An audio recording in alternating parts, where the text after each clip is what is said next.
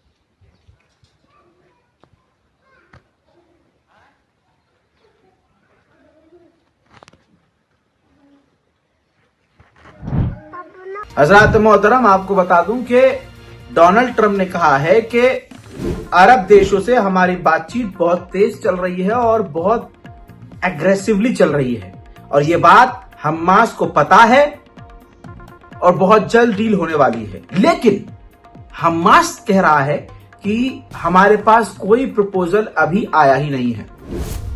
ये बहुत खतरनाक बात है दोस्तों, बहुत कुछ होने वाला है। वहीं दोस्तों खबर यह भी आ रही है कि इजराइल की जो टीम है, जो नेतन्याहू की टीम है, वो अपने आप को प्रिपेयर कर रही है कि हमें डोनाल्ड ट्रंप की खट्टी बातें भी, जो हमें पसंद नहीं है, जो बात हम मानना नहीं चाहते हैं, डोनाल्ड ट्रंप जब प्रपोजल रखेगा तो हमें वो बात माननी पड़ेगी। इजराइल के अखबार ने दावा किया है, मैं प्रूफ आपकी स्क्रीन पर रख रहा हूं। इजरायली अखबार ने दावा किया है कि डोनाल्ड ट्रंप ने अब जो ये डील प्रपोजल बनाया है, ये अरब देशों और मुस्लिम देशों के साथ बात करके बनाया है और 21-22 पॉइंट हैं, जिन पॉइंट्स में बहुत सारी बातें हैं। इस पॉइंट में मेन बात यह है कि डोनाल्ड ट्रंप अलाउ करेंगे कि गाजा के लोग गजा में रहें, फिलिस्तीन स्टेट की बातचीत होगी और गाजा में तुरंत प्रभाव से जंग बंद करनी होगी। हजरात, फिलहाल के इस ब्रेकिंग न्यूज में इतना ही। रिपोर्ट को शेयर कीजिए, अपनी दुआओं में हमें याद रखिए, चैनल को सब्सक्राइब कीजिए। जय हिंद।